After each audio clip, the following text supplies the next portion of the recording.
Hello everyone, welcome to my new channel HK Stop. Myself Aisam Yadav and through this platform मैं आपको CBSE and RBSE board class 11th और 12th की chemistry की preparation करवाता हूँ। इसके regarding मैंने यूनिट 1 का टॉपिक 1 और टॉपिक 2 कंप्लीट करवा दिया था। आज टॉपिक 3 पढ़ने वाले हैं। चलिए आज के सेशन को शुरू करते हैं। आप कॉर्नर में देखिए टॉपिक 3 भी मैंने डाल रखा है, crystal lattice and unit cell. इसको देखिए आप, crystal lattice and unit cell heading corner में लगी हुई है। एक बार अपन इसको फिर से लिख लेते हैं प्रॉपरली, कोई दिक्कत नहीं है। तो आज का टॉपिक अपना क्रिस्टल लेटिस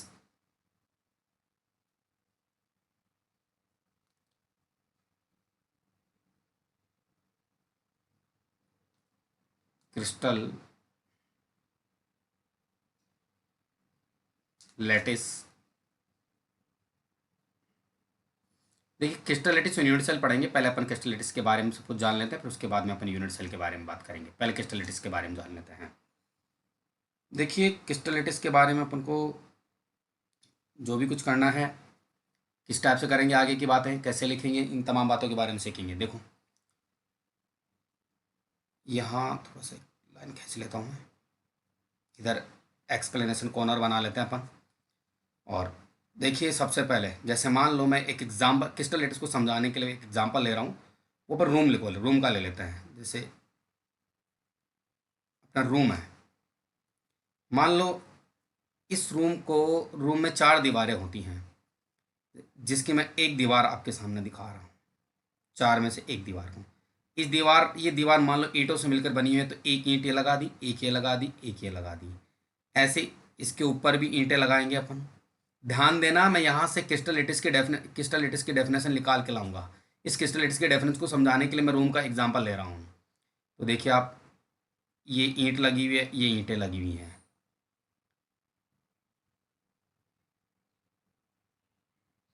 सपोज दैट ये ईंटें लगी हुई हैं। जैसे ये दीवार नंबर 1 बनी है, ऐसे एक रूम की 4 दीवार होती है, एक छत होती है, एक फर्श होता है। ठीक है, तो मेरे कहने का मतलब ये एक दीवार बनाई, ऐसी दूसरी तीसरी चौथी दीवार बन जाएगी, फर्श भी बन जाएगा और छत भी बन जाएगी। तो मेरी बात को ध्यान से समझिए आप। आपने इन ईंटों को कैसे रखा? आपने इन ईंटों को रखा, आपने रेगुलर रखा इन ईंटों को। पॉइंट नंबर 1, इन ईंटों को आपने रेगुलर रखा है। रेगुलर, जैसे 1 फिर 2 फिर इसके ऊपर, फिर इसके ऊपर, फिर इसके नीचे, इस तरह से ऐसे आपने कंटिन्यूटी में इन ईंटों को ऊपर नीचे रखा, रेगुलर रखा है बिल्कुल। दूसरी चीज, प्लस रिपीट किया कंटिन्यूटी में। जैसे एक रखा, फिर इसके ऊपर दूसरी, फिर तीसरी, फिर चौथी, तो बार बार रिपीट किया है। जैसे इस तरह से रखा है, वैसे आपने इनको भी इस तरह से रखा है, तो बार बार इनको रिपीट किया आपने। तो रिपीट किया आपने, रिपीटेड। ईंटों को रेगुलर रखा और बार बार रिपीट करते रहे। अगली चीज, इन ईंटों को आपने 3D में रखा है। 3D के अंदर, यानी आपने एक्स, वाई और जेड एक्सिस के अंदर रखा है। अब एक ईंट है, आप एक ईंट को इमेजिन करो एक बार अपने माइंड के अंदर कि ईंट की लेंथ भी होती है, विड्थ भी होती है और हाइट भी होती है। लेंथ, विड्थ और हाइट तीनों होती है एक ईंट की। तो कोई भी ईंट को अगर अपन दीवार बनाने के लिए, वॉल बनाने के लिए रखेंगे, तो उसे एक्स वाई जेड तीनों एक्सिस, एक्स वाई और जेड तीनों एक्सिस में रखेंगे। तो आपने इसको 3D में भी रखा। पहला पॉइंट क्या था? आपने इन ब्रिक्स को, ईंट का मतलब ब्रिक्स से है, इन ब्रिक्स को आपने रेगुलर रखा। अगेन एंड अगेन रखते गए आप उनको, रिपीट किया इनको रेगुलरली आपने, और 3D में रखा तीनों चीज़ों को। एक इंपॉर्टेंट कॉन्सेप्ट और है, ये 2 पॉइंट तो हो गए। तीसरा पॉइंट और है कि आपने इसको एक डेफिनेट फैशन के अंदर रखा। डेफिनेट फैशन, यहां से अपन क्रिस्टलिटिस के डेफिनेशन निकालेंगे। डेफिनेट फैशन, अब डेफिनेट फैशन का क्या मतलब है, ध्यान देना। इस बार आपने जो ईंट लिया है, मान लो वो क्यूबॉइड की फॉर्म में लिया है, आपने ऐसे मान के लिया है। मान लो, आप देखो एक चीज और समझो यहाँ पर, इस ईंट को अपन एक तरह से कॉन्स्टिट्यूएंट पार्टिकल मान लेते हैं। अब तक अपन कॉन्स्टिट्यूएंट पार्टिकल को एक स्फेयर के रूप में मान रहे थे, यहाँ पर कॉन्स्टिट्यूएंट पार्टिकल अपन एक ब्रिक्स के रूप में मान लेते हैं। ध्यान देना मेरी बात, ब्रिक्स के रूप में मान लिया। तो ये एक कांस्टेंट पार्टिकल है। मान लो ये कांस्टेंट पार्टिकल स्क्वायर के फॉर्म में भी तो हो सकता था।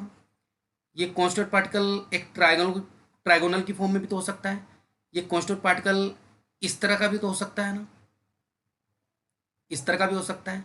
तो कहने का मतलब, मान लिया अपन ने कॉन्स्टिट्यूट पार्टिकल ऐसे होता है, वैसे अपन जितना भी काम करते हैं एक स्फेयर मान करके अपन कॉन्स्टिट्यूट पार्टिकल को, मतलब कॉन्स्टिट्यूट पार्टिकल को अपने स्फेयर की तरह ट्रीट करते हैं। लेकिन ऐसा कंसिडर कर लो एक बार आप कि कॉन्स्टिट्यूट पार्टिकल अपना क्यूबॉइड हो सकता है, स्क्वायर फॉर्म में हो सकता है, रेक्टेंगल फॉर्म में हो सकता है, इस टाइप का हो सकता है। इस तरह से देखो, अपने कॉन्स्टिट्यूट पार्टिकल मान लिए इस टाइप का हो सकता है कॉन्स्टिट्यूट पार्टिकल, इस तरह से। अब मेरी बात समझो, जब इस तरह का कॉन्स्टिट्यूट पार्टिकल लेंगे तो क्रिस्टल लेटिस बनेगा, वो अलग टाइप का बनेगा। इस टाइप का कॉन्स्टिट्यूट पार्टिकल लेंगे तो अलग टाइप का, इस टाइप का लेंगे तो अलग टाइप का, इस टाइप का लेंगे तो अलग टाइप का। ये मान के चलो, मैं ये मान रहा हूँ कि अपना रूम एक क्रिस्टल लेटिस है। ये मान के मैं फिर ये डेफिनेशन निकालना चाह रहा हूँ, क्रिस्टल लेटिस है। 2 मिनट का टाइम तो लगेगा, लेकिन आपको डेफिनेट जिंदगी भर के लिए याद हो जाएगी ये, लाइफ टाइम के लिए आपके माइंड में स्टोर हो जाएगी ये चीज़। क्रिस्टल लेटिस मान के चल रहा हूँ। एक क्रिस्टल लेटिस को बनाने के लिए आपने 4 दीवारें खींच रहे हो, आप 4 वॉल बना रहे हो, फिर आप रूफ बनाएंगे, फिर आप फर्श बनाएंगे, रूफ और फर्श बनाएंगे आप। अब मेरी बात सुनो आप, जब आप इस टाइप का क्रिस्टल लेटिस लेंगे, इस टाइप का कॉन्स्टेंट पार्टिकल लेंगे तो क्रिस्टल लेटिस अलग बनेगा। इस टाइप का लेंगे तो अलग, इस टाइप का लेंगे तो अलग, इस टाइप का अलग, इस तरह से, और इस टाइप का लेंगे तो अलग बनेगा। कुल मिला के इनका फैशन अलग अलग हो जाएगा, अलग अलग कॉन्स्टेंट पार्टिकल से। अगर ये लेंगे तो फैशन अलग होगा, ये वाला लेंगे तो डेफिनेट फैशन अलग होगा, ये वाला लेंगे डेफिनेट फैशन अलग होगा, ये वाला लेंगे डेफिनेट फैशन अलग होगा। तो कुल मिला के आपने किया क्या, रेगुलर, रिपीटेड, 3D, मतलब कॉन्स्टेंट पार्टिकल को रेगुलर रखा, रिपीटेड किया, बार बार रिपीट किया उनको, 3D में रखा, और डेफिनेट फैशन के अंदर रखा। इन तमाम बातों को जोड़ करके मैं क्रिस्टलेटिक्स की डेफिनेशन निकाल रहा हूँ। और अगर ऐसा करते रहोगे तो रूम वापस बन जाएगा, मतलब क्रिस्टलेटिक्स बन जाएगा। तो मैं इसकी डेफिनेशन निकाल रहा हूँ या लिख रहा हूँ मैं। कॉन्स्टेंट पार्टिकल का, a regular, A regular and repeated pattern,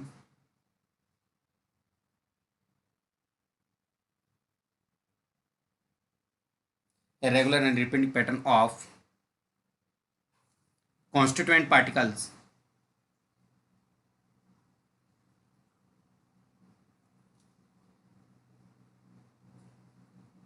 constituent particles are arranged in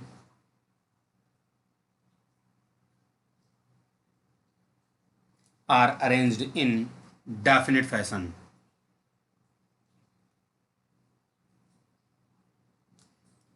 definite fashion,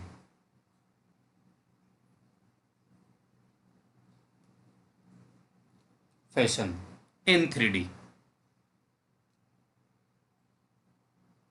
in 3D.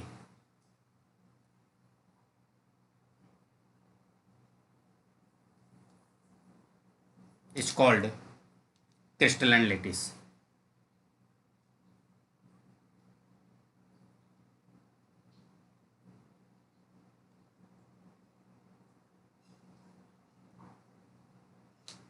जरा बात को समझें मैं क्या कह रहा हूँ।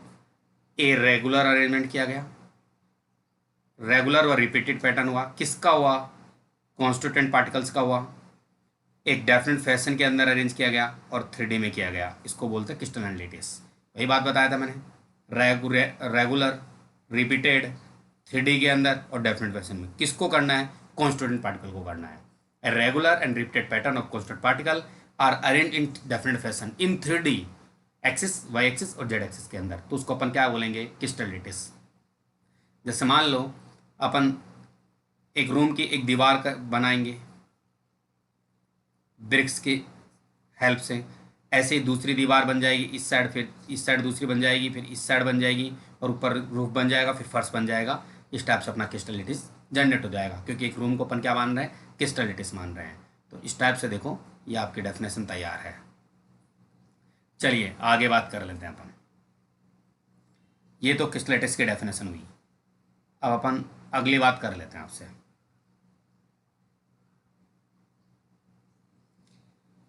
एक, अब देखिए, छोटी सी बात और बता रहा हूँ मैं आप लोगों को। एक साइंटिस्ट हुए थे ब्रेविस, देखो ब्रेविस साइंटिस्ट, ध्यान देना।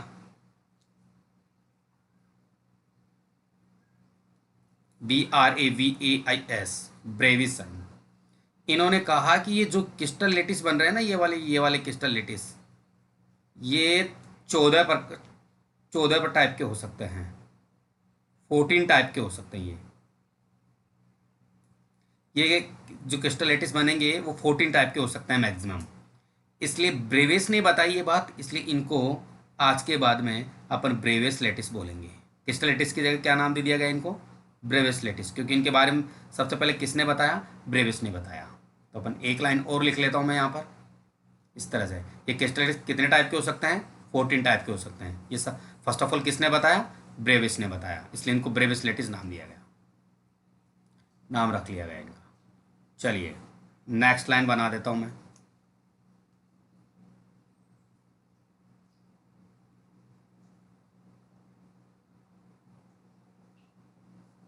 एक सेकेंड,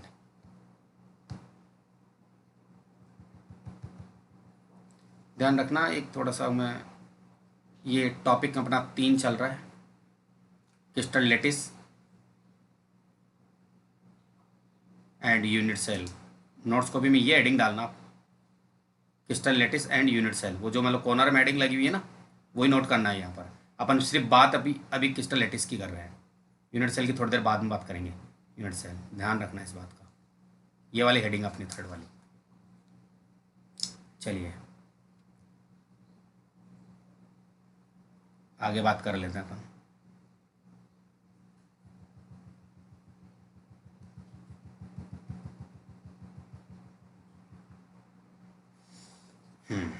तो सबसे पहले ब्रेव्स ने बताया था, तो देखो according to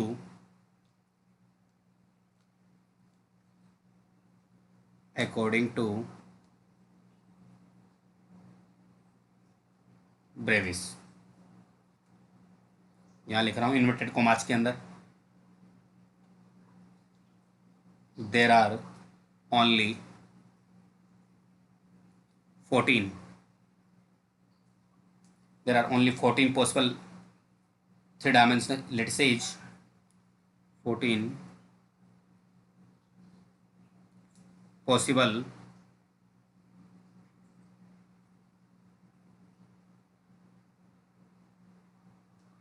three-dimension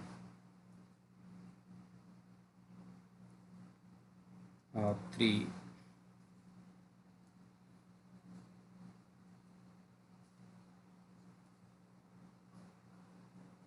there are only 14 three-dimensional 14 possible three-dimensional lattices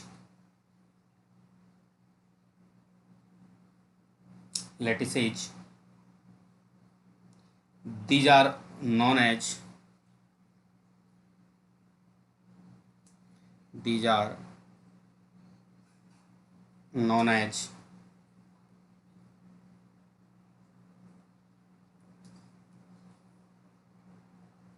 Bravais lattices. इनको ब्रेवेस लेटिसेज नाम दिया गया, ध्यान रखना इस बात का। तो चलिए दोनों पॉइंट पूरे हो गए। टोटल बात ऐसी, क्रिस्टल लेटिस की क्या डेफिनेशन होती है वो आपने सीख ली, ब्रेवेस लेटिसेज क्या होता है वो आपने सीख लिया। चलिए आगे बात करेंगे अपन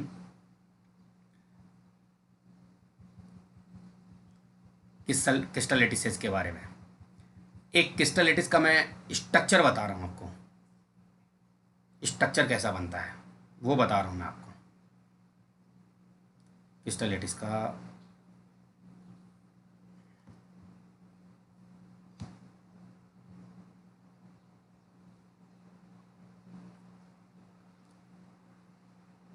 स्ट्रक्चर कैसा होता है वो बता रहा हूँ, फिर उस स्ट्रक्चर से अपन बहुत बातें सीखने वाले हैं।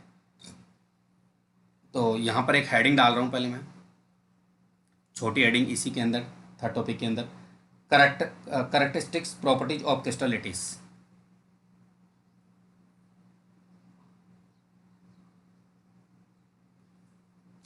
करेक्टरिस्टिक्स प्रॉपर्टीज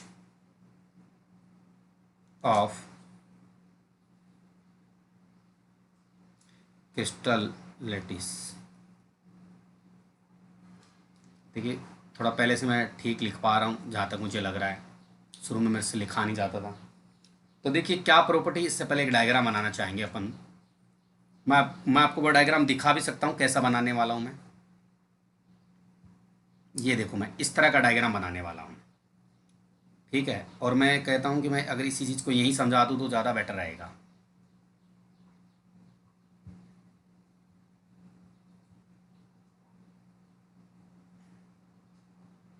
देखिए इसका इसका जो पॉइंट है,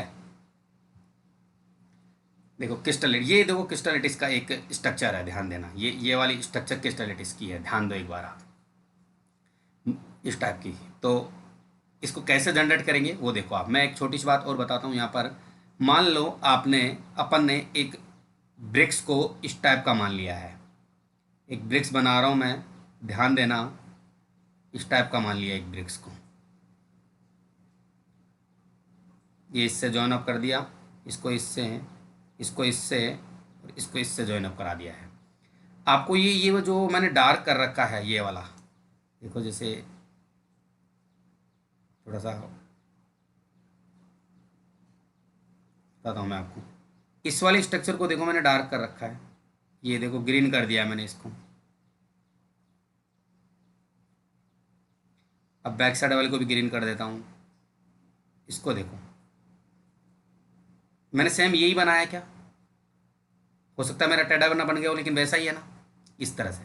तो ध्यान रखना, अब ये जैसा यहाँ पर एक ब्रिक्स रखी हुई है, इस ब्रिक्स को अपन एक तरह से यूनिट सेल मान रहे हैं, या फिर आप यूनिट सेल का नाम मतलब अभी थोड़ा सा मान लो, एक ब्रिक्स है इस टाइप की, एक ईंट अपने सामने ये वाली ब्रिक्स है, देखिए इस तरह का, इसी टाइप की यहाँ रखी हुई है, इसके नीचे भी है ये, इसके नीचे भी है, इस तरह से है। तो इस तरह का एक डायग्राम बना रहा हूँ मैं, इसको अपन एक क्रिस्टल लेटिस बोल रहे हैं, इस टाइप का होता है क्रिस्टल लेटिस। अब ये बना कैसे वो देखो आप, इसके बारे में भी समझिए मेरी बात आप, ये बना कैसे। मान लो मैंने एक कांस्टेंट पार्टिकल यहाँ रखा, दूसरा कांस्टेंट पार्टिकल यहाँ रखा, तीसरा यहाँ रखा, यहाँ रखा और यहाँ रखा। अब एक देखो, मैं एक कांस्टेंट पार्टिकल को यहाँ रख रहा हूँ, थोड़ा कलर चेंज कर लेता हूँ, थोड़ा प्रॉपर समझ आएगा आपको। ये लो, एक को मैंने मान लो यहाँ रखा, यहाँ रखा, इसके बीच में। ये कांस्टेंट पार्टिकल एक दूसरे से टच में होते हैं, लेकिन अपन समझाने के लिए वो दूर दूर लिख रहे हैं, ठीक है। मान लो एक कांस्टेंट पार्टिकल को आप यहाँ रखा, यहाँ, देखते जाइए आप, वही चीज़ बनेगी जो अपन चाहते हैं और आप समझना चाहते हैं इस चीज़ को। पॉइंट पे फोकस रखें बस आप, सब समझ आएगा आप लोगों को। थोड़ा सा कॉन्फिडेंस बनाए रखें,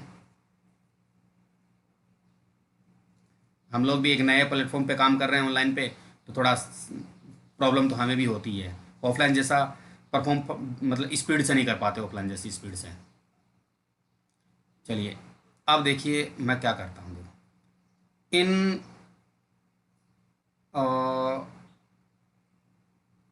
यहाँ से उठा लेते हैं, चलो यहाँ से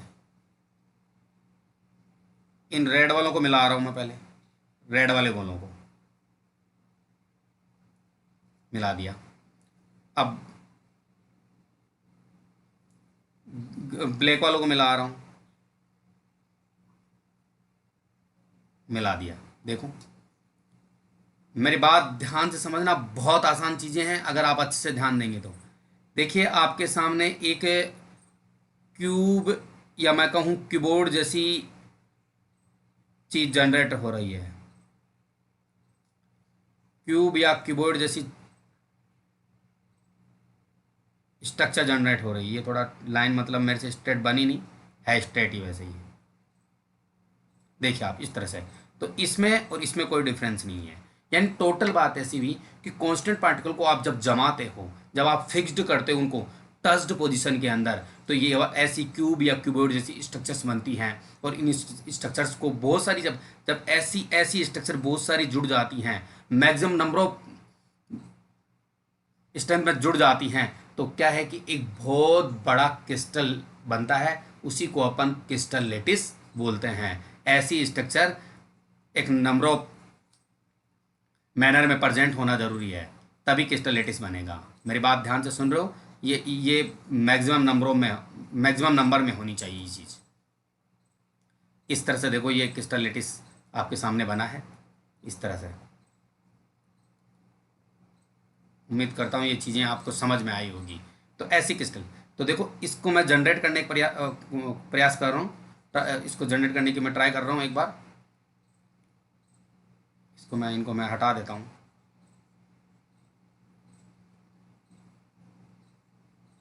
इसको देखो आपको जनरेट करके दिखाता हूँ मैं एक बार।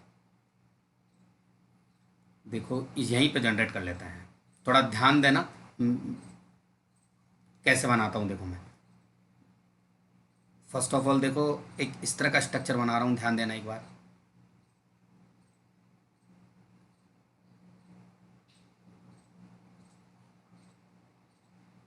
ध्यान देना, बहुत बातें समझ में आने वाली है आप लोगों को। ये थोड़ा लाइंस टेढ़ी मेढ़ी हो जाती है, खींचने में दिक्कत आती है। और ये दूसरा, इसको जनरेट करने का तरीका बता रहा हूँ कैसे कैसे कर सकते हैं अपन। एक बार रुको रुको रुको,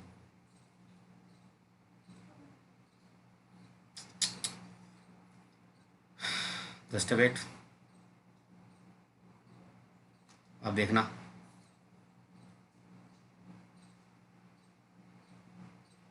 इसको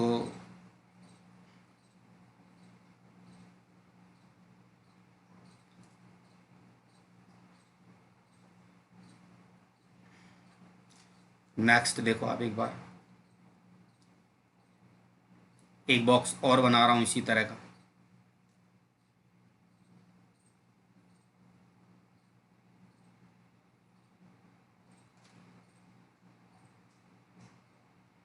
ये देखिए 3 स्क्वायर बन गए हैं। इसको तीनों को मिलाना है कॉर्नर्स से, इनको तीनों कॉर्नर्स को बनाना है और इन तीनों कॉर्नर्स को मिलाना है अपन को। इस तरह से देखिए ये डायग्राम बहुत अच्छा बन सकता है, लेकिन पेन टेप के ऊपर थोड़ा सा राइटिंग टेप की दिक्कत आती है। अब देखिए ध्यान देना एक बार, एक एक मैं इधर मिड में से ले लेता हूँ उसको। वो थोड़ा कलर अपन चेंज कर लेते हैं।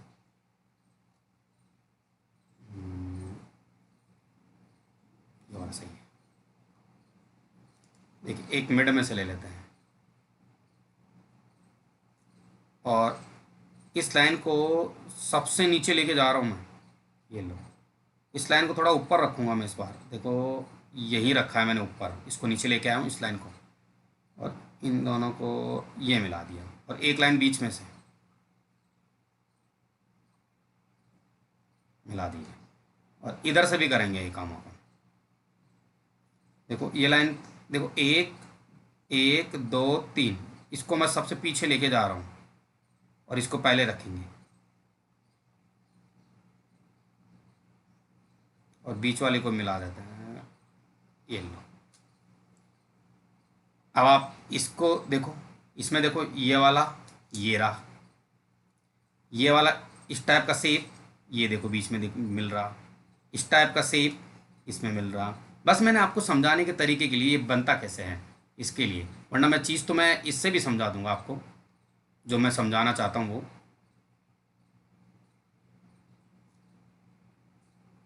चलिए आगे बात करते हैं। और ये जो गोले से दिख रहे हैं ना, ये वाले गोले, एक बार रुकना।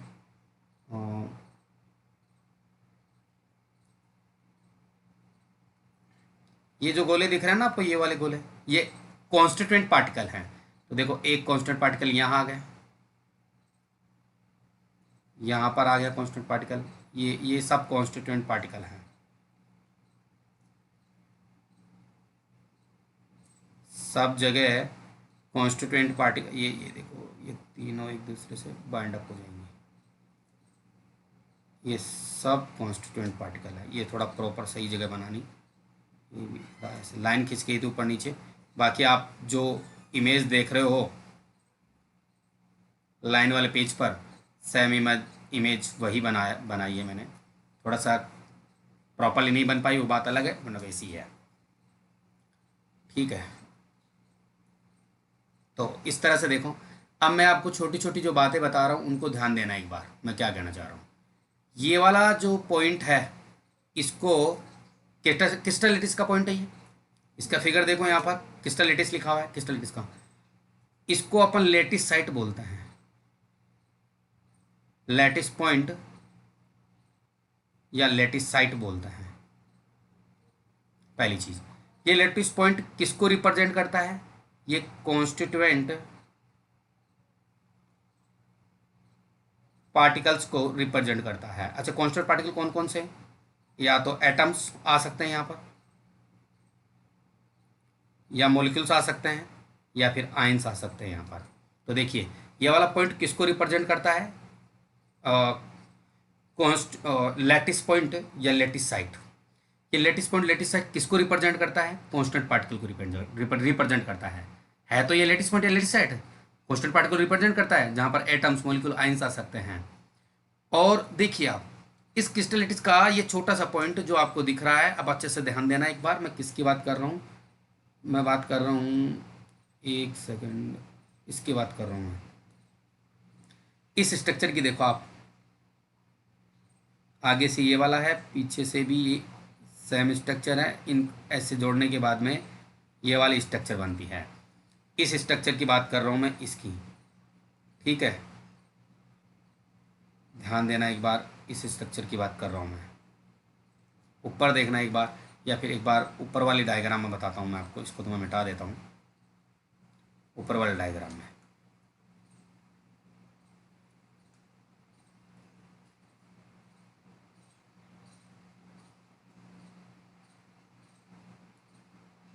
देखो, ये पहला देखो, एक इसको आगे वाला ये है, इसको मैं मिटा रहा हूँ। आप जो पेपर पे मैंने इमेज बना रखी है, जिस उस पर नोटिस करना, ये पीछे वाला है, देखो इस पूरे बॉक्स को मैं हटा रहा हूँ, एक क्यूब की तरह लग रहा है इसको। देखिए, ये एक ये वाला क्यूब है, एक क्यूब ये भी तो है, एक क्यूब इसके नीचे आएगा, एक क्यूब यहाँ पर आएगा। मतलब अगर ऐसी ऐसे क्यूब, या जिसको अपन ब्रिक्स भी कह सकते हैं, ठीक है, अगर बहुत सारे रिपीट हो जाएं, बहुत नंबरों में, मैक्सिमम नंबरों में लग जाएं, ठीक है, तो क्या बन जाता है? क्रिस्टल लेटिस बन जाता है। अब देखो, मैंने ये बहुत सारी बातें बताई आपको, इन तमाम बातों से एक ही रिजल्ट निकलता है। जो क्या क्या रिजल्ट निकलता है कि कोस्टल पार्टिकल को अगर आप 3D में एक डेफिनेट फैशन के अंदर लगाते हो तो क्रिस्टल लेटिस बनता है। और एक क्रिस्टल लेटिस, ब्रेवेस साइंटिस्ट ने बताया कि ये 14 प्रकार के टाइप के हो सकते हैं, 14 प्रकार के हो सकते हैं, 14 टाइप के हो सकते हैं, इसलिए इनको ब्रेवेस लेटिस बोला गया आज के बाद। दूसरी चीज़, एक क्रिस्टल लेटिस का अगर अपन डायग्राम देखें जो ये वाला है, तो उसमें ये वाला जो पॉइंट है वो लेटिस साइट या लेटिस पॉइंट होता है, और ये कॉन्स्टेंट पार्टिकल को रिप्रेजेंट करता है, और इन कॉन्स्टेंट पार्टिकल को रिप्रेजेंट करता है। ठीक, तो इन तमाम बातों को अपन एज ए नोट्स लिखते हैं ऊपर वाले पेज पे, देखिए आप।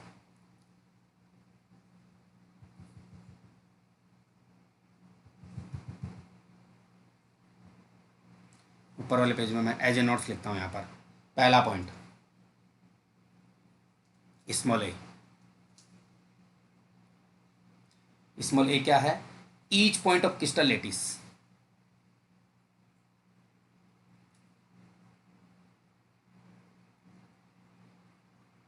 एक second, each point of crystal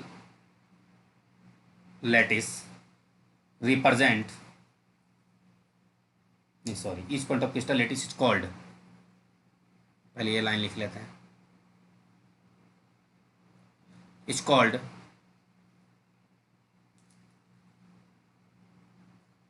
lettuce point और लेटिस साइट। किसकी बात कर रहा हूँ फिर से बता देता हूँ मैं आपको, मैं इस पॉइंट की बात कर रहा हूँ, मैं इस पॉइंट की बात कर रहा हूँ, इसको लेटिस पॉइंट या लेटिस साइट कहेंगे।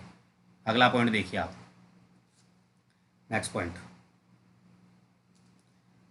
अब देखिए, ये जो लेटिस पॉइंट और लेटिस साइट है वो कांस्टेंट पार्टिकल को रिप्रेजेंट करता है, तो नेक्स्ट लाइन लिखेंगे, each point of crystal lattice,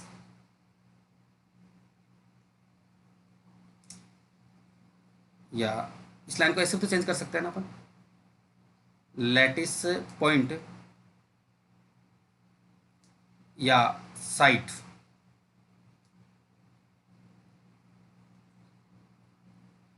represent a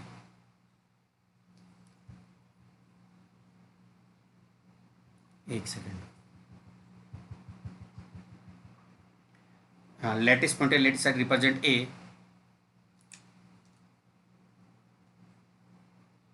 constituent particle. ये जो लेटिस पॉइंट है और ये अपना लेटिस साइट है, वो किसको रिप्रेजेंट करता है? कॉन्स्टेंट पार्टिकल्स को रिप्रेजेंट करता है। विच में भी विच विच में भी एटम, मॉलिक्यूल और आयन, इस तरह से। ये हो गया। अब देखो थर्ड पॉइंट बहुत इंपॉर्टेंट है और मोस्ट ऑफ वन सिंपल है। देखो आप, मैं एक क्रिस्टल लैटिस को बना रहा हूँ। देखो वापस से मान लो ये कांस्टेंट पार्टिकल्स हैं। एक बार रुक जाओ आप। ये कांस्टेंट पार्टिकल्स हैं, मान लो इस तरह से।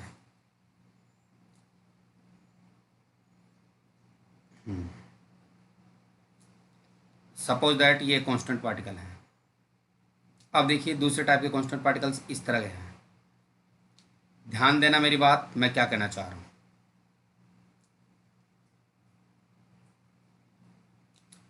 थोड़ा सा पेशेंस रखो, ये सब चीज़ें समझ में आ जाएगी आपको। डेफिनेशंस कैसे बनी है, किसका क्या मतलब है, कौन सा पॉइंट क्या कहना चाह रहा है, ये तमाम बातें आपको ईजी वे में समझ आ जाएगी। बस वन बाय वन पॉइंट्स को सीखते जाएं और एक बार पूरी वीडियो को आप अच्छे से देख लेना। चलिए देखो, सबसे पहले मैं आपको बता दूं, मैं इन पॉइंट्स को मिला रहा हूँ। इन पॉइंट्स को मिलाता हूँ पहले। देखिए इस तरह से। अब क्यों मिला रहा हूँ ये मैं बताना चाहता हूँ। अगर इन कांस्टेंट पार्टिकल्स को स्ट्रेट लाइन से ज्वाइन अप कर दिया जाए, स्ट्रेट लाइन से ज्वाइन कर दिया जाए, तो क्रिस्टल की ज्योमेट्री जनरेट हो जाती है, ज्योमेट्री बन जाती है। ध्यान देना एक बार, कांस्टेंट पार्टिकल्स को अगर स्ट्रेट लाइन से ज्वाइन कर दिया जाए तो ज्योमेट्री बन जाती है क्रिस्टल की। अब ज्योमेट्री कैसे बनती है वो देखिए आप। इनको मिला दिया, अब मैं इस टाइप की क्रिस्टलिटीज को जोड़ रहा हूँ स्ट्रेट लाइन से। अब जोड़ने के बाद में इनको देखो इधर से भी ज्वाइन कर दो आप, इधर से ज्वाइन कर दो, तो ये क्या बन गया? क्यूब। ऐसे क्यूब बहुत सारे बनेंगे और जब बहुत सारे क्यूब यहाँ पर जुड़ जाएंगे तो क्या बन जाएगा? क्रिस्टल लेटिस बन जाएगा। तो शायद मेरी बात समझ आ गई। अगली लाइन में वही लिखूंगा, the points are join by. किनको? इन पॉइंट्स की बात कर रहा हूँ मैं। इसमें देखो आप, देखो ये एक कांस्टेंट पार्टिकल है लेटिस साइड का, एक ये दूसरा है, ये दूसरा है, ये लेटिस पॉइंट है, ये लेटिस पॉइंट। कांस्टेंट पार्टिकल कह दो या लेटिस पॉइंट कह दो, इनको अगर स्ट्रेट लाइन से ज्वाइन कर दिया जाए, जोड़ दिया जाए, तो क्रिस्टल लेटिस बन जाता है, ज्योमेट्री बन जाती है। वो कैसा दिखाई देगा। तो चलिए आगे बात करते हैं। नेक्स्ट पॉइंट देखो,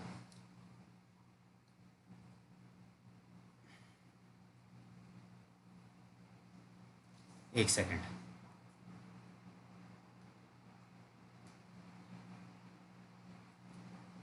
the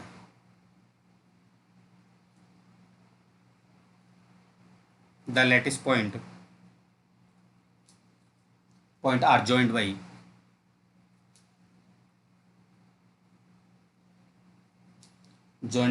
straight lines.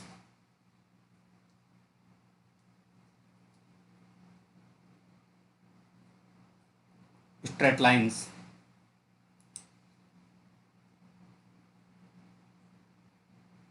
to represent the geometry of the crystal, to represent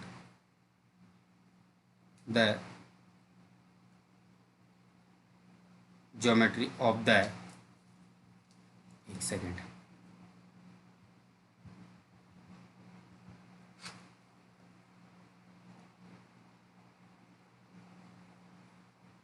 इनको मैं हटा देता हूँ, बाकी आप देखो।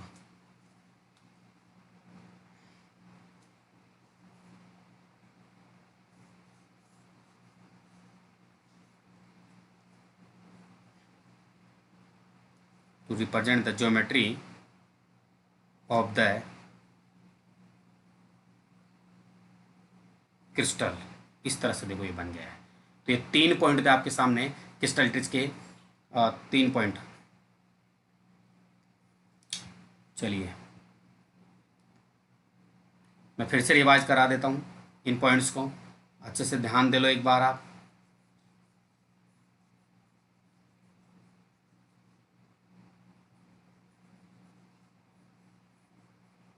क्या मतलब है इनको अच्छे से देखो एक बार आप।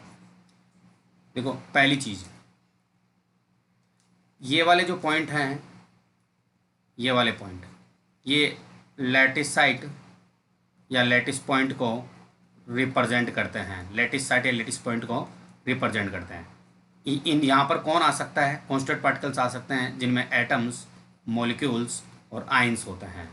और जैसे मान लो इन इन इन लाइन्स को एक बार हटा दो आप, तो ये देखो ये क्रिस्टल लाइन से जुड़े हुए हैं। ये वाला कॉन्स्टेंट पार्टिकल, ये वाला कॉन्स्टेंट पार्टिकल स्ट्रेट लाइन से, ये वाले भी देखो स्ट्रेट लाइन से जुड़े हुए हैं। तो इनको अगर स्ट्रेट लाइन से बाइंड अप कर दिया जाए, जोन अप कर दिया जाए, तो क्रिस्टल की ज्योमेट्री बन जाती है। क्या बन जाती है? ज्योमेट्री बन जाती है क्रिस्टल की। तो इस तरह से ये 3 पॉइंट थे, lattice side lattice point, lattice side lattice point पर एटम्स, मॉलिक्यूल, आयंस, और ये ज्योमेट्री बन जाती है। तो देखो इतनी बातें आपको समझ आ गई हैं। इन सब को हटा देते हैं, फिर एक नई चीज़ सीखते हैं अपन यहाँ पर। अगली हेडिंग डाल रहा हूँ मैं, इसी के अंदर एक छोटी हेडिंग आएगी,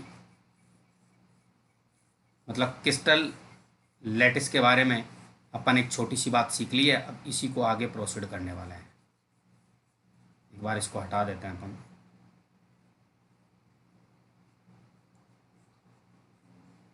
स्क्रीन को साफ कर देते हैं और रब कर देते हैं स्क्रीन को। आपको नोट्स में यही लिखना है, जो लाइन के मैंने पेज के 2 पार्ट कर रखे हैं उनमें से जो लेफ्ट साइड में है उसी को लिखना है।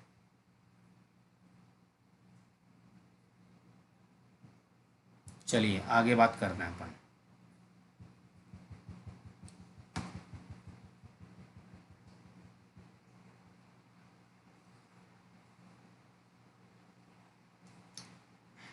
इसको भी हटा देते हैं। एक नई हेडिंग क्या है उसको समझेंगे एक बार। ये क्या है, इंग्लिश में लिखा हुआ है तो आप इसको, अच्छा सॉरी, ये तो कोई दिक्कत नहीं, छोड़ो इसको। ठीक है चलिए, ये आप इमेज देखो, ये वाली इमेज आप कॉपी में बनाएंगे, इसको आप नोट्स कॉपी में बनाएंगे। इसको ऐसे कैसे, कहने का मतलब ये है, सबसे पहले तो आप नोट्स के अंदर यहाँ से लिखना शुरू कर देंगे। ये वाला लिखेंगे नोट्स में, ये वाला पॉइंट लिखेंगे नोट्स कॉपी में, फिर ये वाला पॉइंट लिखेंगे नोट्स कॉपी के अंदर, फिर उसके बाद में ये वाली इमेज बनाएंगे नोट्स कॉपी में, ये वाली इमेज। ठीक है, ये बनाने के बाद में हेडिंग क्या डालना है वो देखो एक बार आप, ये बनाने के बाद में।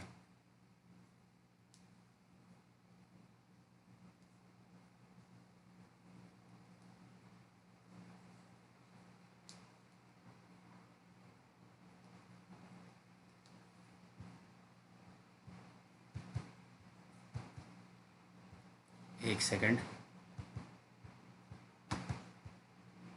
चलिए आगे बात कर लेते हैं। ये इमेज बनाने के बाद हेडिंग डालना है, मैं पहले बता देता हूँ आपको। अब क्या हेडिंग डालेंगे, यूनिट सेल क्या होता है। ठीक है, यूनिट सेल की डेफिनेशन। चलो मैं इसके नीचे लिख देता हूँ, कोई दिक्कत नहीं है। अगली हेडिंग है यूनिट सेल। पहले पेज के 2 पार्ट कर देते हैं। मैंने हेडिंग डाला यहाँ पर, यूनिट सेल क्या होता है, इसको जानेंगे। देखिए ये एक क्रिस्टल लैटिस है, ध्यान देना, ये एक क्रिस्टल लैटिस है। ठीक है, इस क्रिस्टल लैटिस के अंदर जैसे मान लो अपन एक रूम की बात करते हैं, ध्यान देना, रूम में 4 दीवार होती है, उनमें से एक बना रहा हूं मैं। रूम की 4 वॉल हैं, उनमें से एक वॉल बना रहा हूँ, और ये वॉल ब्रिक्स से मिलकर बनी है, ईंटों से मिलकर बनी है, ब्रिक्स से। ये एक ब्रिक्स है, एक ब्रिक है ये। अब देखिए करेंगे क्या, ब्रिक्स से मिलकर बनी है। मुझे एक बात बताओ, आपने ये ब्रिक्स से मिलकर बनी है, आप एक बात इमेजिन करना कि एक दीवार बनानी है, पहले आप उसकी एक दीवार के शुरू करना, दीवार को बनाना, पहले आप एक ब्रिक रखेंगे, उसके ऊपर दूसरी ब्रिक रखेंगे, फिर तीसरी, तीसरी, चौथी, पांचवी, छठी, इस तरह से 1 2 3 4 5 6 में सो ऑन चलता रहेगा, यानी बहुत सारी ब्रिक्स रखते जाएंगे। ठीक है, तो पूरी दीवार बन जाएगी। ऐसे दूसरी दीवार बन जाएगी, तीसरी, चौथी, छत भी बना देंगे, फर्श भी बना देंगे, तो पूरा रूम बन जाएगा। और रूम को अपन एक क्रिस्टल लेटिस मान लेते हैं। क्या मान लेते हैं? क्रिस्टल लेटिस मान लेते हैं रूम को। यूनिट सेल की डेफिनेशन आने वाली है, थोड़ा पेशेंस रखें आप लोग। क्रिस्टल रूम को क्रिस्टल लेटिस मान रहे हैं। मुझे एक बात बता दो आप, एक रूम को बनाने के लिए इसका सबसे स्मॉलेस्ट यूनिट कौन सी है? ब्रिक। ध्यान रखना, इस दीवार को बनाने के लिए आपने सबसे छोटी यूनिट कौन सी यूज की? एक ब्रिक को यूज किया आपने, एक ब्रिक को यूज किया आपने। एक दीवार को बनाने के लिए, एक वॉल को बनाने के लिए आपने एक सबसे, इस वॉल की सबसे छोटी यूनिट है ब्रिक। तो इस पूरा जो दूसरी दीवार बनी, तीसरी, चौथी, पांचवी, छत बनी, फर्श बना, जो भी बना, पूरा रूम बन गया और पूरा क्रिस्टल लेटिस बन गया, तो इसकी सबसे स्मॉलेस्ट यूनिट कौन सी हुई? ब्रिक, यानी ब्रिक से मिलकर बना हुआ। तो इसका मतलब हुआ, और इसको क्या मान रहे हैं अपन रूम को? Crystal lettuce. यानी एक क्रिस्टल लेटिस का सबसे स्मॉलेस्ट पोर्शन कौन सा है? एक ब्रिक है। क्या है? ब्रिक। इस ब्रिक को अपन केमिस्ट्री के अंदर एक टर्म यूज करेंगे, यूनिट सेल। मेरी बात शायद समझ में आ गई। रूम जिसको अपन क्रिस्टल लेटिस मान रहे हैं, उसको इस पूरे रूम को, यानी इस पूरी क्रिस्टल लेटिस को बनाने के लिए जो स्मॉलेस्ट पोर्शन, जो स्मॉलेस्ट यूनिट यूज किया गया, उसको अपन क्या नाम दे रहे हैं? Unit cell. यानी ब्रिक एक स्मॉलेस्ट पोर्शन है। पहली चीज अपन डेफिनेशन निकालेंगे, स्मॉलेस्ट पोर्शन है, पहला टर्म तो ये यूज करेंगे अपन डेफिनेशन में। दूसरा, इसको रिपीट किया गया है बार बार एक्स वाई जेड एक्सिस के अंदर, यानी 3D में इसको रिपीट किया गया है। दूसरा पॉइंट डेफिनेशन में ये वाला यूज होगा। अगर इन दोनों को आप यूज कर लेते हो तो क्या बनता आता है? क्रिस्टल लेटिस बन जाता है।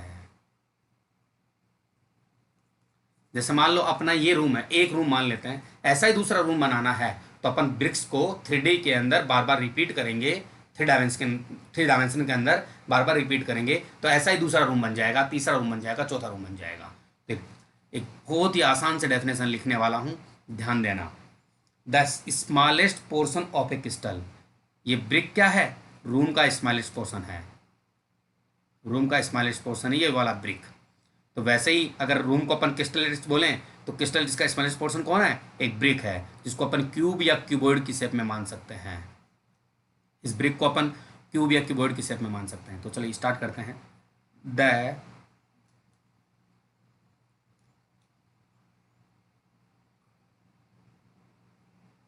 The smallest portion of A crystal lettuce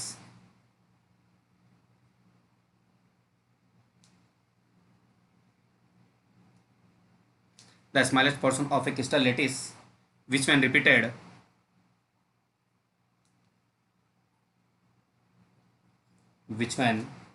in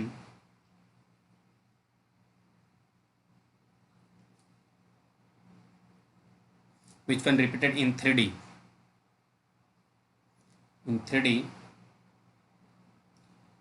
generate the entire crystal, generate the entire lattice।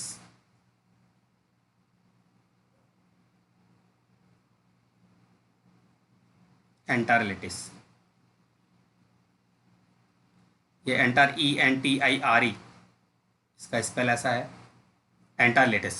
यानी अगर अपन एक लेटिस, क्रिस्टल लेटिस जैसा दूसरा क्रिस्टल लेटिस बनाएंगे, तो इसको 3D में रिपीट करना पड़ेगा एक यूनिट को। Crystal lattice is known as, उस स्मॉलेस्ट पोर्शन को क्या बोलेंगे अपन? इज नॉन, एक second,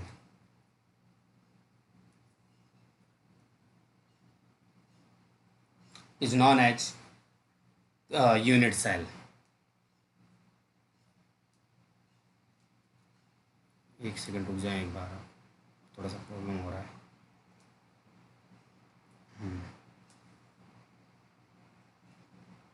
is known as unit cell, यानी यूनिट सेल क्या है, एक क्रिस्टल इसका स्मॉलेस्ट पोर्शन है, स्मॉलेस्ट पोर्शन है जिसको क्या करना है, रिपीट करना है, किसमें, 3D में। तो उससे क्या होगा, जनरेट क्या हो जाएगा, एंटायर लेटिस, वापस से पूरा लेटिस जनरेट हो जाएगा। तो इस स्मॉलेस्ट पोर्शन को क्या नाम दिया गया, यूनिट सेल नाम दिया गया। तो ये डेफिनेशन है यूनिट सेल की। चलिए आगे बात कर लेते हैं अपन।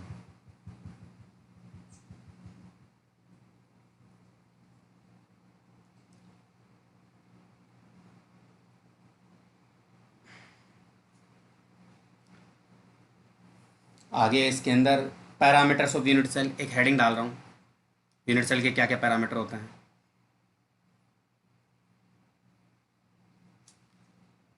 पैरामीटर्स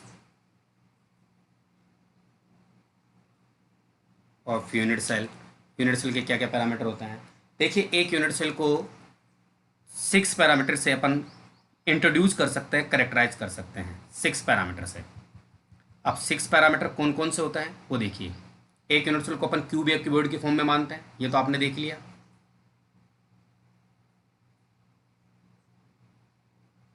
6 पैरामीटर होते हैं, कौन कौन से होते हैं इसके लिए एक बार एक डायग्राम देखेंगे आप। 6 पैरामीटर होते हैं, इधर देख लो एक बार आप, इधर ही बना लेते, डायग्राम 2 बार नहीं बनाना पड़ेगा। एक बार जाइए, 6 पैरामीटर से रिप्रेजेंट करेंगे।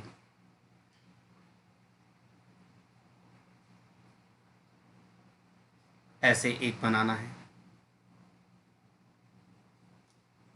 एक कीबोर्ड बनाने वाले हैं अपन, मैं आपको एडवांस में बता दूं इस तरह से, और इनको ज्वाइन करना अपन को ताकि कीबोर्ड बन जाए। इन दोनों को ज्वाइन करना है और इनको ज्वाइन करना है। चलिए ये इस तरह से, एक छोटी सी बात और, ये बन गया है। अब देखिए इसको अगर अपन एक्स एक्सिस माने, इसको वाई एक्सिस माने, इसको जेड एक्सिस मान लेते हैं, ठीक है। और देखिए इनको अपन, इसको ए, जैसे मतलब अपन लेंथ की बात कर रहे हैं, ये लेंथ ए है, एक्सेल लेंथ, ये एक्सेल लेंथ बी है, और ये एक्सेल लेंथ सी है, ये लेंथ मान ली। अब इनमें एंगल दिखाएंगे, देखो जो बी और सी के बीच में लाई करेगा उस एंगल को अपन अल्फा नाम दे रहे हैं, अल्फा नाम दे रहे हैं। जो ए और सी के बीच में लाई करेगा उसको बीटा, बीटा नेम दे रहे हैं अपन। और जो बी, ए और बी के बीच में लाई करेगा उसे गामा नेम दे रहे हैं अपन, उसे गामा कह रहे हैं अपन। यानी यहाँ पर आपने 3 चीज़ें देखी, 3 एक्सेल लेंथ देखी ए बी सी, और 3 एक्सेल कोण देखे, अल्फा बीटा, एंगल देखे आपने alpha beta gamma, 3 axial angle और 3 एक्सेल लेंथ देखी आपने। इनमें चेंज करके, इन एंगल्स में अल्फा बीटा गामा और इन एक्सेल लेंथ में ए बी सी में चेंज करके अपन अलग अलग टाइप की यूनिट सेल बना सकते हैं, क्योंकि इसको अपन एक यूनिट सेल कह रहे हैं। इससे पहले आपने पढ़ लिया, मैंने आपको पहले बता दिया। जब अरेंजमेंट देखो, फिर से देख लो आप, ये कांस्टेंट पार्टिकल्स का अरेंजमेंट है, ये लो इस तरह का, ये यहाँ पर, ये यहाँ पर, ये यहाँ पर, इस तरह से। ये फिर से अरेंजमेंट है इनका, यहाँ पर देखिए, यहाँ यहाँ यहाँ यहाँ, ये थोड़ा जल्दबाजी में आ रहा है। अगर आप इनको मिलाते हो, देखो, और मैं इनको मिला देता हूँ, देखो ये लो, इन कांस्टेंट पार्टिकल्स को मिला देते हैं, और इनको जब मिला देते हैं तो देखो इन कांस्टेंट पार्टिकल्स को एक इस टाइप की स्ट्रक्चर बनती है, जिस क्यूब क्यूबोइड टाइप की स्ट्रक्चर बनती है। तो कुल मिला के बात ऐसी है, अपन सॉलिड्स के अंदर जो कांस्टेंट पार्टिकल होते हैं उनकी स्ट्रक्चर को अपन किस में दिखाते हैं, क्यूब या क्यूबोइड की फॉर्म में दिखाते हैं अपन यूनिट सेल को। सॉलिड्स के अंदर जो यूनिट सेल है उनको अपन क्यूब या क्यूबोइड की फॉर्म में दिखाते हैं। तो एक क्यूब या क्यूबोइड को या यूनिट सेल को चेंज करने के लिए या तो अपन को इन तीनों एंगल्स में चेंज करना हो, तीनों एंगल्स के अंदर चेंज कर सकते हैं अपन। एक सेकेंड, ये थोड़ा सा चल नहीं रहा। तीनों एंगल अल्फा बीटा और गामा में चेंज कर सकते हैं, या फिर ए बी सी तीन एक्सियल लेंथ में चेंज कर सकते हैं। इन 6 पैरामीटर में चेंज करके अपन अलग अलग टाइप की यूनिट सेल्स बना सकते हैं। यानी एक यूनिट सेल में चेंज करने के लिए आप तीनों एक्सियल एंगल्स में या एक्सियल लेंथ्स में चेंज करेंगे। ठीक है, तो एक यूनिट सेल को कितने पैरामीटर से कैरेक्टराइज किया जा सकता है, इंट्रोड्यूस किया जा सकता है? 6 पैरामीटर से। 6, एक यूनिट सेल को 6 पैरामीटर से अपन करेक्टराइज कर सकते हैं, इंट्रोड्यूस कर सकते हैं। तो देखिए अपन थ्योरी लिखते हैं इसके लिए नोट्स कॉर्नर में। नोट्स कॉर्नर में थ्योरी लिखते हैं, चलिए इसकी।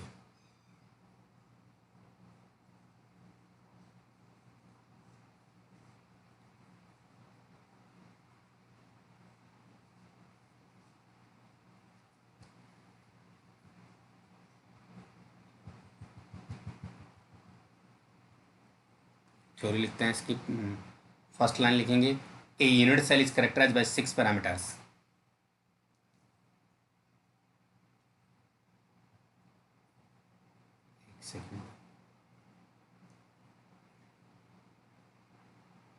ए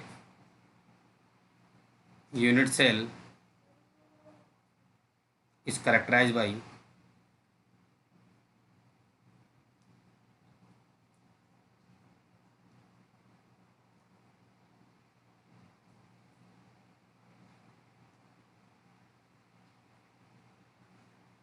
A unit cell is characterized by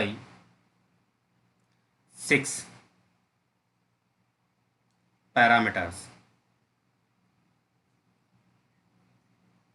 6 parameters, जिनमें फर्स्ट है एक्सियल लेंथ,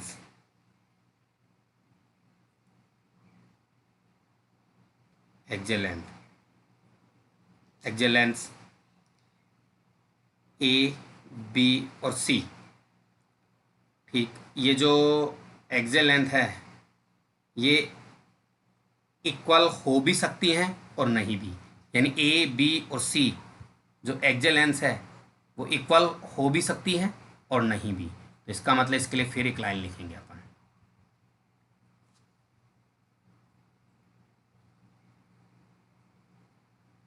कुल मिला के बात ऐसी है, जैसे मान लो ये एक यूनिट सेल मैं फिर से बना रहा हूँ इस तरह से। जैसे मान लो इसको मान लो अपन ए कह रहे हैं, इसको बी कह रहे हैं, सी। तो तीनों इक्वल हो भी सकती हैं और नहीं भी। तो इसके लिए एक लाइन लिखेंगे, दीज लेंथ्स में बी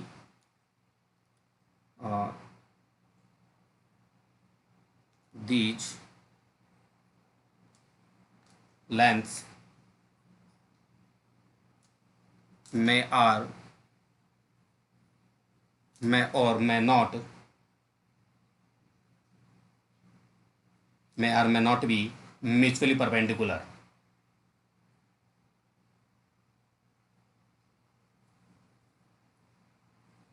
एक second, may or may not be mutually, ये इक्वल हो भी सकती है और नहीं भी हो। और एक लाइन इसके लिए देखो, ये लिख सकते हैं अपन, these lengths may or may not be mutually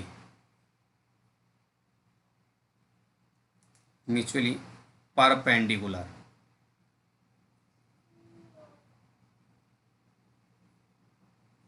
perpendicular यानी एक दूसरे के परपेंडिकुलर हो भी सकती है और नहीं भी। अगर परपेंडिकुलर हो जाएगी तो ये लेंथ इक्वल हो जाएगी, परपेंडिकुलर से ये लेंथ इक्वल हो जाएगी। लेकिन ये परपेंडिकुलर नहीं होती, परपेंडिकुलर हो भी सकती है और नहीं भी। अगर परपेंडिकुलर होगी तो ये इक्वल हो जाएगी और परपेंडिकुलर नहीं होगी तो इक्वल नहीं होगी। इस तरह से, जैसे मान लो कई बार क्या होगा, ए और बी इक्वल होगी तो सी नहीं होगी, ए और सी इक्वल हो जाएगा तो बी नहीं होगी। इस तरह से, इस टाइप का। तो ये ऐसा है। अब दूसरा देखो, सेकंड पॉइंट इसके लिए, एक्सियल एंगल्स के लिए देखो आप, एक्सियल एंगल्स, ये अल्फ़ा, बीटा और गामा है। ठीक है, जो अल्फ़ा एंगल है, जो अभी थोड़ी देर पहले बताया था, लाई लाइज बिटवीन, अल्फ़ा जो एंगल है वो lies between b and c, lies between b and सी,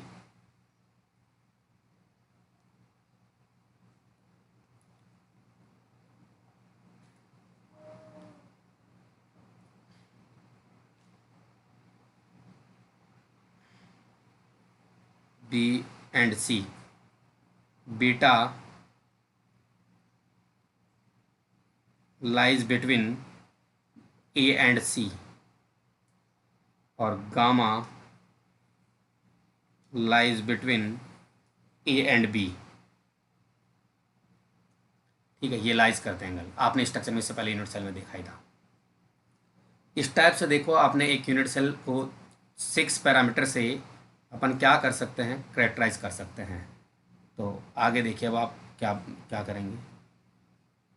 अब आगे एक नई हेडिंग आ गई है, फिर मतलब ये वाली हेडिंग तो पूरी हो गई है, एक नई हेडिंग आ गई है।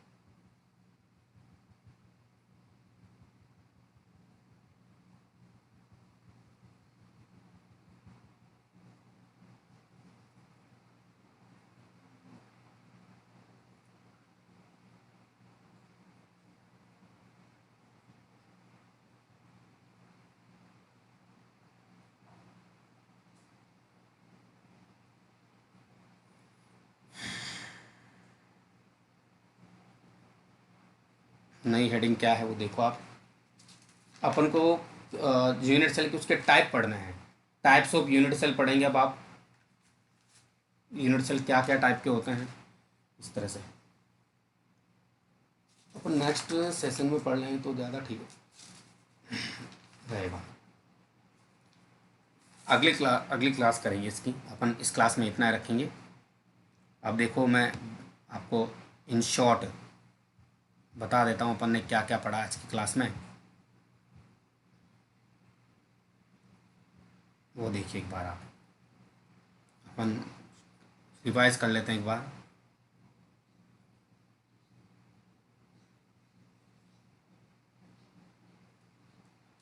क्या क्या पढ़ा है। सबसे पहले तो अपन ने पढ़ा है कि क्रिस्टल लेटिस क्या होता है। आज की क्लास में अपन को 2 टॉपिक पढ़ने थे, क्रिस्टल लेटिस और यूनिट सेल, दोनों पढ़ चुके हैं अपन। सबसे पहले तो आपने क्रिस्टल लेटिस पढ़ा कि कॉन्स्टेंट पार्टिकल का रेगुलर रिपीटेड पैटर्न होना चाहिए, किसमें होना चाहिए, डेफिनेट फैशन के अंदर, और 3D में होना चाहिए। इतनी बातें होती है तो उसको क्या बोल देते हैं, क्रिस्टल लेटिस। ब्रेविस ने कहा कि क्रिस्टल लेटिस 14 टाइप के होते हैं, इसलिए इनको आज के बाद में जो 14 टाइप के बनेंगे, अभी बताए नहीं, आगे बताएंगे आपको 14 टाइप के कैसे होंगे। ठीक है, तो उनको ब्रेविस लेटिस बोला गया। ठीक है, इसके बाद में आपने क्या पढ़ा वो देखो आप। इसके बाद में आपने पढ़ा क्रिस्टल लेटिस के टाइप देखे आपने। ये जो क्रिस्टल लेटिस है उसके पॉइंट देखे, कुछ पॉइंट थे इसके, ये वाले characteristic properties of crystal lettuce. Crystal lettuce की प्रॉपर्टीज देखी। पहली प्रॉपर्टी देखी कि क्रिस्टल लेटिस का जो कोई भी पॉइंट होता है उसको लेटिस पॉइंट या लेटिस साइट बोलते हैं।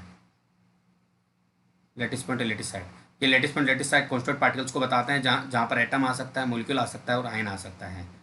अगर इन पॉइंट्स को मिला दिया जाए, जैसे मान लो इन पॉइंट्स को अगर अपन मिला देते हैं स्ट्रेट लाइन से, तो क्रिस्टल लेटिस की ज्योमेट्री बन जाती है, ज्योमेट्री बन जाती है। ये 3 पॉइंट पढ़े आपने क्रिस्टल लेटिस के रेस्पेक्ट में। इसके बाद में आपने यूनिट सेल की डेफिनेशन पढ़ी। जैसे मान लो ये क्रिस्टल लेटिस है, यहाँ से अपन यूनिट सेल की डेफिनेशन निकाल लेते हैं। कैसे निकाल लेते हैं उसको समझेंगे एक बार आप।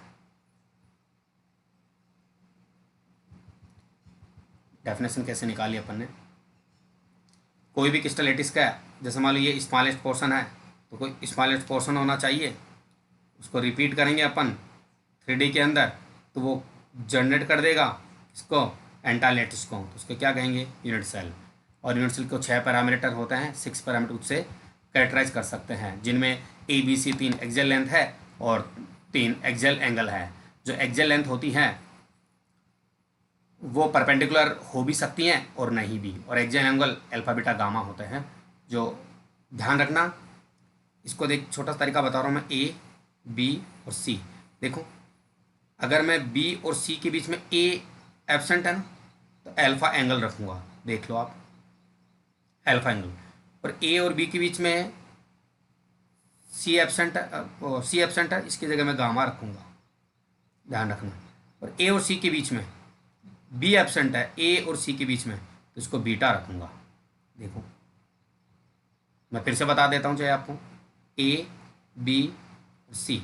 देखो, ए और बी के बीच में कौन गायब होगा? बी। या देखो, बी और इनके बीच में कौन गायब है? अल्फा। ए गायब है तो अल्फा आएगा इनके बीच में। देखो, बी और सी के बीच में अल्फा आ रहा है। और ए और बी के बीच में, ए और सी के बीच में देखो बीटा गायब है, तो बीटा एंगल बन, और बी गायब है इसलिए बीटा एंगल बनेगा। और बाकी ए और बी के बीच में सी गायब है, सी नहीं है, तो इसको अपन गामा नाम देते हैं। इसलिए alpha beta gamma 3 axial angle हो गए। तो इसमें आज के लेक्चर में अपन इतना रखेंगे। Thanks for watching. If you like this video, share more and more and like it also.